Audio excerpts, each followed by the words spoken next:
Praise the Lord. വേഗം വരുന്നവനായ യേശുക്രിസ്തുവിൻ്റെ നിസ്തുല്യ നാമത്തിൽ ലോകമെമ്പാടുമുള്ള നല്ലയിടയൻ പ്രേക്ഷകർക്ക് സ്നേഹ വന്ദനം. ദൈവത്തിൻ്റെ വലിയ കൃപയാൽ നാം ഒരു പുതു ആഴ്ചവട്ടത്തിലേക്ക് പ്രവേശിച്ചിരിക്കുന്നു. പ്രതികൂലങ്ങളും പ്രതിസന്ധികളും നിറഞ്ഞ ഈ ലോക യാത്രയിൽ അനുകൂലകനായി ഓരോ ദിനവും നമ്മുടെ കരം പിടിച്ചു നടത്തുന്ന സർവശക്തനായ നല്ലയിടയനാകുന്ന ഈ യേശു കർത്താവിന് നന്ദി അർപ്പിച്ചുകൊണ്ട് ഇന്നത്തെ എപ്പിസോഡിലേക്ക് നമുക്ക് പ്രവേശിക്കാം. ഇന്നത്തെ എപ്പിസോഡ് സ്പോൺസർ ചെയ്ത കുടുംബത്തോടുള്ള നന്ദിയെയും സ്നേഹത്തെയും അറിയിച്ചുകൊണ്ട് ദൈവ വചന പഠനത്തിലേക്ക് പ്രവേശിക്കാം. ഇന്ന് നാം ഒന്നിച്ച് പങ്കിടുവാൻ ആഗ്രഹിക്കുന്ന വിഷയം യേശുവിൻ്റെ സന്തോഷം എന്താണ്. നാം സാധാരണ കേൾക്കുന്നതിൽ നിന്നും വ്യത്യസ്തമായൊരു ചിന്തയിലേക്കാണ് ഇന്നത്തെ എപ്പിസോഡിലെ ധ്യാന ചിന്ത നമ്മെ നയിക്കുന്നത്. അതിന് ആധാരമായി നാം എടുത്തിരിക്കുന്ന വേദഭാഗം വിശുദ്ധ യോഹന്നാന്റെ സുവിശേഷം 15-ാം അധ്യായം 11-ാം വാക്യം നാം ഇപ്രകാരം വായിക്കുന്നു: എൻ്റെ സന്തോഷം നിങ്ങളിൽ ഇരിപ്പാനും നിങ്ങളുടെ സന്തോഷം പൂർണ്ണമാകുവാനും ഞാൻ ഇത് നിങ്ങളോട് സംസാരിച്ചിരിക്കുന്നു. എൻ്റെ സന്തോഷം നിങ്ങളിൽ ഇരിപ്പാൻ. അപ്പോൾ ഇവിടെ പറയുന്നു, എൻ്റെ സന്തോഷം നിങ്ങളിൽ ഇരിക്കുക. യേശുക്രിസ്തു തൻ്റെ ശിഷ്യന്മാരെ വിളിച്ച് അവരെ ബലപ്പെടുത്തുന്ന ഭാഗങ്ങളാണ് യോഹന്നാന്റെ സുവിശേഷം 14-ാം അധ്യായം 1 മുതൽ കാണുന്നത്. അങ്ങനെ യേശു ഇവരെ പല കാര്യങ്ങൾ പറഞ്ഞ 15-ാം അധ്യായത്തിൽ ഞാൻ സാക്ഷാൽ മുന്തിരിവള്ളിയും എൻ്റെ പിതാവ് തോട്ടക്കാരനുമാകുന്നു എന്നിങ്ങനെ പറഞ്ഞ് ഈ 11-ാം വാക്യത്തിൽ പറയാണ്, എനിക്കൊരു സന്തോഷമുണ്ട്, അത് നിങ്ങളിൽ ഇരിക്കണം, അത് പൂർണ്ണമായിട്ട് വരണം. അങ്ങനെയെങ്കിൽ യേശുവിന്റെ സന്തോഷം എന്താണ്? നാം വീണ്ടും എബ്രായ ലേഖനം 12-ാം അധ്യായം അതിന്റെ 2-ാം വാക്യം വായിക്കുമ്പോൾ മറ്റൊരു സംഭവം അതിനോടനുബന്ധിച്ച് എബ്രായ ലേഖന കർത്താവ് നമ്മളോട് പറയുന്നുണ്ട്.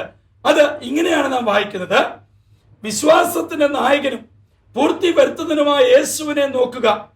തന്റെ മുമ്പിൽ വെച്ചിരുന്ന സന്തോഷം ഓർത്ത് അവൻ അപമാനം അലക്ഷ്യമാക്കി ക്രൂശിനെ സഹിക്കുകയും ദൈവസിംഹാസനത്തിന്റെ വലത്ത് ഭാഗത്ത് ഇരിക്കുകയും ചെയ്തു. ഇവിടെയും എബ്രായ ലേഖന കർത്താവ് പറയുകയാണ്, അവന്റെ മുമ്പിൽ വെച്ചിരുന്ന സന്തോഷം ഓർത്ത്. അപ്പോൾ ഇവിടെയും പറയുന്നു, യേശുക്രിസ്തുവിന്റെ മുൻപിൽ ഒരു സന്തോഷം ഉണ്ടായിരുന്നു. ആ സന്തോഷം എന്താണെന്ന് പ്രവാചകനായ യെശയ്യാവ് വചനത്തിൽ കൂടെ വെളിപ്പെടുത്തുന്നുണ്ട്. നമുക്ക് നോക്കാം.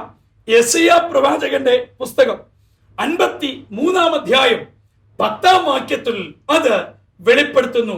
അതിങ്ങനെയാണ് നാം കാണുന്നത്: എന്നാൽ അവനെ തകർത്ത് കളവാൻ യഹോവയ്ക്ക് ഇഷ്ടം തോന്നി, അവൻ അവനെ കഷ്ടത വരുത്തി, അവന്റെ പ്രാണൻ ഒരു അകൃത്യയാഗമായി തീർന്നിട്ട് അവൻ സന്തതിയെ കാണുകയും ദീർഘായുസ് പ്രാപിക്കുകയും യഹോവയുടെ ഇഷ്ടം അവന്റെ കൈയാൽ സാധിക്കുകയും ചെയ്യും. പ്രവാചകൻ ഇവിടെ വിളിച്ചു പറയുകയാണ്, യേശുക്രിസ്തുവിന്റെ ഇഷ്ടം എന്താണ്, അതെങ്ങനെയാണ് പൂർത്തീകരിക്കപ്പെടുന്നത്? 3 കാര്യങ്ങൾ പ്രവാചകൻ പറയുന്നുണ്ട് ആ ഭാഗത്ത്. ഒന്ന്, സന്തതിയെ കാണുക.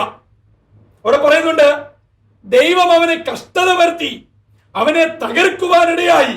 അതിൽ കൂടെ യേശു ആഗ്രഹിച്ച സന്തോഷം സന്തതിയെ കാണുക. എന്താണ് സന്തതിയെ കാണുക എന്ന് പറഞ്ഞാൽ, യേശുക്രിസ്തു തകർക്കപ്പെട്ടുവെങ്കിൽ മാത്രമേ തന്റെ ആത്മസന്തതികളെ കാണുവാൻ കഴിയുകയുള്ളൂ. എന്താണ് അതിന്റെ കാരണം? ഉൽപ്പത്തി പുസ്തകം 3-ാം അധ്യായത്തിലേക്ക് നാം തിരിയുമ്പോൾ, ദൈവിക സംസർഗത്തിലായിരിക്കാൻ ദൈവം തന്റെ സാദൃശ്യത്തിലും സ്വരൂപത്തിലും സൃഷ്ടിച്ച് തന്റെ ജീവശ്വാസം ഊതിയ മനുഷ്യൻ ദൈവിക പർദീസയിൽ നിന്നും പുറത്തായി. അങ്ങനെ ദൈവം ഓരോ പദ്ധതികളിട്ടു. ഓരോ പദ്ധതികളും മനുഷ്യൻ വെട്ടിമുറിച്ച് ഭേദിച്ച് ദൈവത്തിൽ നിന്നും അകന്നുപോയി. അങ്ങനെ വിശുദ്ധ യോഹന്നാന്റെ സുവിശേഷം 3-ാം അധ്യായം 16-ാം വാക്യം പറയുന്നത് പോലെ, ദൈവത്തിന്റെ വലിയ സ്നേഹമായി തന്റെ ഏകജാതനായ പുത്രനെ ലോകത്തിന് വേണ്ടി തകർക്കുവാൻ തരുവാൻ ഇടയായിത്തീർന്നു. അത് പുത്രൻ തമ്പുരാൻ സ്നേഹത്തോടെ ഏറ്റെടുത്തു, ഇഷ്ടത്തോടെ ഏറ്റെടുത്തു. അത് തന്റെ സന്തോഷം എന്ന് പറയുന്നത് തനിക്ക് തന്റെ ആത്മസന്തതികളെ കാണുവാൻ ഇടയായി തീർന്നു. ദൈവമക്കളെ, എന്റെയും നിങ്ങളുടെയും നിത്യതയിലുള്ള ജീവിതമാണ് യേശുവിന്റെ ഒന്നാമത്തെ സന്തോഷം. ഈ ഭൂമിയിൽ സമ്പത്തുള്ളവനായോ വാഹനമുള്ളവനായോ ഭവനമുള്ളവനായോ ഇല്ലാത്തവനായോ ജീവിച്ചാലും നിത്യതയിൽ നാം ഉണ്ടായിരിക്കണം. അതാണ് ധനവാന്റെയും ലാസറിന്റെയും ഉപമയിൽ കൂടെ യേശു പറയുവാൻ താല്പര്യപ്പെട്ടത്. അതുകൊണ്ട് യേശുവിന്റെ സന്തോഷം എന്ന് പറയുന്നത് ഞാനും നിങ്ങളും രക്ഷിക്കപ്പെട്ട് വീണ്ടും ജനനം പ്രാപിച്ച് നിത്യതയുടെ ഉടമകളായി, കർത്താവിന്റെ ആത്മീയ മക്കളായി, സന്തതികളായി നാം യുഗായുഗങ്ങൾ സ്വർഗീയ പരദീസയിൽ വാഴണം, വസിക്കണം എന്നുള്ളതാണ്. രണ്ടാമതായി എന്താണ് യേശുവിന്റെ സന്തോഷമെന്ന് ആ ഭാഗത്ത് പറയുന്നുണ്ട്. ദീർഘായുസ് പ്രാപിക്കുക. എന്താണ് ദീർഘായുസ്? നിത്യജീവൻ. ഇത് തന്നെയാണ് ഉൽപ്പത്തി പുസ്തകത്തിലും നാം കാണുന്നത്. മനുഷ്യൻ നിത്യജീവൻകളിലേക്ക് പ്രാപിക്കുവാൻ വന്നവൻ പാപത്തിലേക്ക് അടിമപ്പെട്ട് ജീവിതത്തെ തകർക്കുവാനിടയായി. അവിടെ നിന്നും മനുഷ്യന് നിത്യജീവൻ തരുവാൻ സ്വർഗത്തിലെ ദൈവം തന്റെ ഓമന കുമാരനെ യാഗമാക്കി നൽകി. അതുകൊണ്ടാണ് യേശു ക്രിസ്തു യോഹന്നാന്റെ സുവിശേഷം 10-ാം അധ്യായത്തിൽ വിളിച്ചു പറഞ്ഞു, ഞാൻ നല്ല ഇടയനാകുന്നു. നല്ല ഇടയൻ തന്റെ ആടുകൾക്ക് വേണ്ടി ജീവനെ നൽകുകയാണ്. അതുകൊണ്ട് നിത്യജീവൻ നൽകുന്ന നല്ല ഇടയനിൽ കൂടെ നമുക്ക് ദീർഘായുസ് പ്രാപ്യമാക്കണം. എന്നെ കേൾക്കുന്ന യുവ സഹോദരി സഹോദരങ്ങളെ, മാതാപിതാക്കളെ, യേശുവിന്റെ സന്തോഷം ഞാനും നിങ്ങളും ഉയർന്ന ജോലി ചെയ്യുന്നതോ വലിയ വാഹനത്തിൽ യാത്ര ചെയ്യുന്നതോ വലിയ സ്ഥാനങ്ങളിലോ അല്ലെങ്കിൽ വലിയ നിലകളിലോ ജീവിക്കുന്നത് മാത്രമല്ല. തീർച്ചയായും അതും കർത്താവിന് സന്തോഷമാണ്, കർത്താവിന്റെ വഴിയിൽ കൂടെ ജീവിക്കുന്നുവെങ്കിൽ. എന്നാൽ കർത്താവിന്റെ മുമ്പിലുള്ള യഥാർത്ഥ സന്തോഷം ഞാനും നിങ്ങളും നിത്യജീവന്റെ ഉടമകൾ ആവുക എന്നുള്ളതാണ്. ആകയാൽ ഇന്ന് ഈ ദൈവവചനം കേൾക്കുന്നവർ ഒരു നിമിഷം ചിന്തിക്കുക, ഞാൻ നിത്യജീവന്റെ ഉടമയാണോ? നിത്യജീവന്റെ ഉടമയല്ല എങ്കിൽ യേശുവിന് ഒരിക്കലും സന്തോഷം ഉണ്ടാവുകയില്ല. എന്നെ കേൾക്കുന്ന പ്രിയ കൊച്ചു കുഞ്ഞുങ്ങളെ, നിങ്ങൾ വ്യക്തിപരമായി ചിന്തിക്കുക. യേശു അപ്പച്ചന് സന്തോഷകരമായി ജീവിക്കണമെങ്കിൽ എന്റെ ജീവിതം യേശു അപ്പച്ചനോട് ചേർന്ന് ജീവിക്കുന്നതായിരിക്കണം. ആകയാൽ പ്രിയ ദൈവമക്കളെ, നമ്മുടെ ജീവിതം കർത്താവിനെ പ്രസാദിപ്പിക്കുവാൻ, കർത്താവിന് സന്തോഷം കൊടുക്കുന്നതായി തീരണമെങ്കിൽ എന്റെയും നിങ്ങളുടെയും ജീവിതം യേശുവിനെ സന്തോഷം കൊടുക്കത്തക്ക വിധത്തിൽ ഞാനും നിങ്ങളും നിത്യജീവന്റെ ഉടമകളാകണം. നിത്യജീവൻ നേടേണ്ടതിനു വേണ്ടി ഒരു കർമ്മ പരിപാടികളിലും പോകണ്ട, എങ്ങും ഒരു പൈസ മുടക്കണ്ട, ഒരു മലകളും ചവിട്ടണ്ട, ഒരിടത്തും പോയി മുഴങ്കാലും അടക്കണ്ട. യോഹന്നാൻ 1:12 പറയുന്നു, അവനെ കൈക്കൊണ്ട് അവന്റെ നാമത്തിൽ വിശ്വസിക്കുന്ന ഏവർക്കും അവൻ ദൈവമക്കളാകുവാൻ അവകാശവും അധികാരവും കൊടുത്തിരിക്കുന്നു. ആകയാൽ ഞാൻ നിങ്ങളും യേശുവിനെ രക്ഷകനായി സ്വീകരിച്ച് അവന്റെ ആത്മ സന്തതിയായി കഴിയുമ്പോൾ നാം ദീർഘായുസോടെ നിത്യജീവന്റെ ഉടമകളായി മാറുന്നു. മൂന്നാമതായി യേശുവിന്റെ സന്തോഷത്തിന്റെ കാരണം ആ വാക്യത്തിൽ പറയുന്നത് യഹോവയുടെ ഇഷ്ടം ദൈവത്തിന്റെ കൈയാൽ തന്നെ സാധിക്കുക എന്ന് പറഞ്ഞാൽ എന്താണ് അതിൽ കൂടെ ഉദ്ദേശിക്കുന്നത്? ദൈവത്തിന് തന്റെ പുത്രൻ തമ്പുരാനെ കുറിച്ച് ഒരു പദ്ധതിയുണ്ട്. എന്താണ് ആ പദ്ധതി? ദൈവം സൃഷ്ടിച്ച മനുഷ്യൻ തന്നിൽ നിന്നും അന്യപ്പെട്ടു പോയി. അന്നു മുതൽ ദൈവം ഓരോ പദ്ധതികൾ ആവിഷ്കരിച്ചു. അവയിൽ നിന്ന് മുഴുവനും മനുഷ്യൻ തെറ്റിമാറി. യേശുക്രിസ്തുവിന്റെ പരസ്യ ശുശ്രൂഷ വേളയിലെ ഒരു ഉപമയിൽ യേശു ഇത് തന്നെ പറയുന്നുണ്ട്. ഒടുവിൽ ഞാൻ അതിന്റെ അവകാശിയായ മകനെ അയക്കും. അങ്ങനെ യേശുക്രിസ്തുവാകുന്ന പുത്രൻ തമ്പുരാനെ അയക്കുകയാണ്. ആ അയക്കുന്നതിന്റെ കാരണം എന്താണെന്നറിയാമോ? ആ മകനെ തകർക്കുവാൻ വിട്ടുകൊടുക്കുകയാണ്. ആ തകർച്ചയിൽ കൂടെ ഈ ലോകത്തെ സ്നേഹിച്ച് വീണ്ടെടുക്കുക, അത് തന്റെ പിതാവിന്റെ ഇഷ്ടം തന്നിൽ കൂടെ പിതാവ് നിറവേറ്റുന്നതാണ് പുത്രനാകുന്ന യേശുവിന്റെ പരമപ്രധാനമായ ഇഷ്ടം, സന്തോഷം എന്ന് പറയുന്നത്. ദൈവമക്കളെ, ഒരു കാര്യം ഈ ദൈവവചനം കേൾക്കുന്നവർ ഓർക്കണം. പലപ്പോഴും ഞാനും നിങ്ങളും നമ്മുടെ ഇഷ്ടങ്ങൾക്ക് മുൻസ്ഥാനം കൊടുക്കുമ്പോൾ ദൈവത്തിന്റെ ഇഷ്ടം ഞാനും നിങ്ങളും തിരക്കാറുണ്ടോ? അറിയാറുണ്ടോ? ദൈവഹിതത്തിന് നമ്മെ തന്നെ സമർപ്പിക്കാറുണ്ടോ? അങ്ങനെയെങ്കിൽ യേശുവിന്റെ സന്തോഷം, പിതാവിന്റെ ഇഷ്ടം പൂർത്തീകരിക്കുക എന്നുള്ളതാണ് വചനം. അതുകൊണ്ട് നമ്മളെ ഓർപ്പിക്കുന്നുണ്ട്, അറുക്കുവാൻ പിടിച്ച ആരെ പോലെ അവൻ മിണ്ടാതെയിരുന്നു. എന്താണ്? പിതാവിന്റെ ഇഷ്ടം തന്നിൽ കൂടെ നിറവേറുന്നതാണ് തന്റെ ജീവിതത്തിലെ ഏറ്റവും വലിയ സന്തോഷം. അതുകൊണ്ടാണ് നാം ഫിലിപ്പിയ ലേഖനം അതിന്റെ 2-ാം അധ്യായം 5 മുതലുള്ള വാക്യങ്ങൾ വായിക്കുമ്പോൾ ഇങ്ങനെ വായിക്കുന്നുണ്ട്. അവിടെ നാം ഇങ്ങനെയാണ് കാണുന്നത്: ക്രിസ്തുയേശുവിലുള്ള ഭാവം തന്നെ നിങ്ങളിലും ഉണ്ടായിരിക്കട്ടെ. അവൻ ദൈവരൂപത്തിൽ ഇരിക്കെ ദൈവത്തോടുള്ള സമത്വം മുറുകെ പിടിച്ചു കൊള്ളണം എന്ന് വിചാരിക്കാതെ ദാസരൂപമെടുത്ത് മനുഷ്യ സാദൃശ്യത്തിലായി തന്നെത്താൻ ഒഴിച്ച് വേഷത്തിൽ മനുഷ്യനായി വിളങ്ങി തന്നെത്താൻ താഴ്ത്തി മരണത്തോളം, ക്രൂശിലെ മരണത്തോളം തന്നെ അനുസരണമുള്ളവനായി തീർന്നു. അങ്ങനെ താൻ പിതാവിന്റെ ഇഷ്ടം നിറവേറ്റിയപ്പോൾ പിതാവ് പുത്രനെ എന്തു ചെയ്തു? അതിന്റെ 9-ാം വാക്യം നാം ഇങ്ങനെ വായിക്കുന്നു: അതുകൊണ്ട് ദൈവവും അവനെ ഏറ്റവും ഉയർത്തി സകലനാമത്തിനും മേലായ നാമം നൽകി. Praise the Lord. എന്നെ കേൾക്കുന്ന ദൈവമക്കളെ, ദൈവത്തിന്റെ ഇഷ്ടം നാം അറിഞ്ഞ് നമ്മെ തന്നെ വിട്ടുകൊടുത്ത് ദൈവഹിതം നമ്മിൽ നിറവേറുമ്പോൾ ദൈവമാണ് നമ്മളെ ഉയർത്തുന്നത്, ദൈവമാണ് നമ്മളെ മാനിക്കുന്നത്. അങ്ങനെയാണ് പിതാവിന്റെ ഇഷ്ടത്തിനായി പുത്രൻ തന്നെ തന്നെ വിട്ടുകൊടുത്തപ്പോൾ പിതാവിന്റെ ഇഷ്ടം പൂർത്തീകരിക്കുകയും പുത്രനെ ദൈവം ഏറ്റവും ഉയർത്തുകയും ചെയ്തു. അങ്ങനെ യേശുവിന്റെ സന്തോഷം പൂർത്തീകരിക്കപ്പെടുകയാണ്. അതുകൊണ്ട് യേശു തന്റെ ശിഷ്യന്മാരോട് യോഹന്നാൻ 15:11 പറയുകയാണ്: എന്റെ സന്തോഷം നിങ്ങളിലിരിക്കണം, അത് പൂർണ്ണമാകണം. എന്ന് പറഞ്ഞാൽ നിങ്ങൾ യഥാർത്ഥമായും യേശു ക്രിസ്തുവിന്റെ അഥവാ സ്വർഗത്തിന്റെ ആത്മസന്തതികളായി മാറണം, നിത്യജീവന്റെ ഉടമകളാണ്. ദൈവഹിതത്തിന് നിങ്ങളെ തന്നെ സമർപ്പിക്കണം. ആകയാൽ ഈ യേശുവിന്റെ സന്തോഷം നമ്മുടെ ജീവിതങ്ങളിലേക്ക് നമുക്ക് സ്വീകരിക്കാം.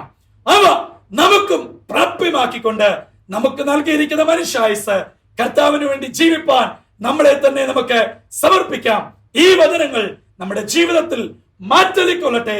അതനുസരിച്ച് നമ്മുടെ ജീവിതത്തെ ദൈവഹിതത്തിന് വിട്ടുകൊടുത്ത് ദൈവത്തിൽ കൂടിയുള്ള സന്തോഷത്തിന്റെ പൂർണ്ണത പ്രാപിപ്പാൻ സ്വർഗത്തിലെ ദൈവം നമ്മളെ സഹായിക്കട്ടെ. ഗുഡ് ഫ്രണ്ട്സ് ഗോസ്പൽ ടീമിന്റെ വിവിധ ശുശ്രൂഷകളിൽ ഒരു പ്രധാന ശുശ്രൂഷയാണ് കുഞ്ഞുങ്ങളുടെ ഇടയിലുള്ളത്. കിഡ്സ് ചർച്ച് എന്ന നാമധേയത്തിൽ അറിയപ്പെടുന്നത്. ഇന്നത്തെ എപ്പിസോഡിൽ തുടർന്ന് കിഡ്സ് ചർച്ചിന്റെ അംഗമായ ഒരു പൈതൽ നമ്മളോട് ദൈവവചനത്തിൽ നിന്നും സംസാരിക്കുന്നു. പ്രാർത്ഥനയോടെ ശ്രവിച്ചാലും. ഇന്ന് ആ പൈതലിന്റെ കുടുംബമാണ് ഈ എപ്പിസോഡ് സ്പോൺസർ ചെയ്യുന്നത്. ആ കുടുംബത്തോടുള്ള നന്ദിയും സ്നേഹത്തെയും അറിയിക്കുന്നു. പ്രാർത്ഥനയ്ക്കായി തലകളെ വണക്കാം. ഞങ്ങളുടെ ദൈവമേ, സ്വർഗീയ പിതാവേ, പുത്രൻ തമ്പുരാന് ഒരു ഇഷ്ടമുണ്ടായിരുന്നു, ആ സന്തോഷമുണ്ടായിരുന്നു. ആ സന്തോഷം മുൻനിർത്തി താനെല്ലാം സഹിക്കുവാനിടയായി എന്ന് ദൈവവചനത്തിൽ കൂടെ ഇന്ന് ഞങ്ങൾക്ക് കേൾക്കുവാനിടയായി. യേശുവിന്റെ സന്തോഷം ഞങ്ങൾ ആത്മസന്തതികളായി തീരണമെന്നും ഞങ്ങൾ നിത്യതയുടെ ഉടമകളാകണമെന്നും ഞങ്ങൾ ദൈവഹിതമനുസരിച്ച് പ്രവർത്തിക്കുന്നവരാകണമെന്നും ആയിരുന്നുവല്ലോ. ആകയാൽ ആ നിലകളിൽ ഞങ്ങളുടെ ജീവിതങ്ങളെ ക്രമപ്പെടുത്തുവാൻ ഇതാ സമർപ്പിക്കുന്നു.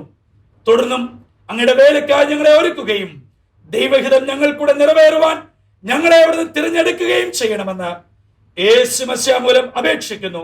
കൃപയോട് കേൾക്കുമാറാകണമേ. ആമേൻ, ആമേൻ, ആമേൻ. പ്രിയ സഹോദരങ്ങളെ, ദൈവികാലോചനയ്ക്ക് നാം പരിപൂർണമായി വിട്ടുകൊടുത്ത് ദൈവരാജ്യത്തിന്റെ പ്രവർത്തനത്തിനായി നമ്മൾ ആവോളം മുമ്പോട്ട് പോകുവാൻ ദൈവം സഹായിക്കട്ടെ. കിഡ്സ് ചർച്ചിന്റെ ദൈവോധന ശുശ്രൂഷയ്ക്കായി പ്രാർത്ഥനാപൂർവ്വം നമുക്ക് ഒരുങ്ങാം.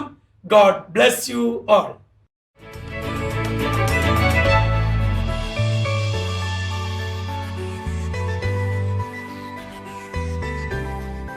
Praise the Lord and blessed greetings from Good Friends Gospel Team Kids Church. I stand before you all today to share a few insights from the topic Saving of the Lost. Have you ever had a very important deadline? A project or an assignment which determines your marks or your promotion?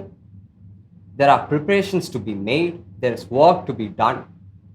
Add to this that it is the most significant event that you ever participated in.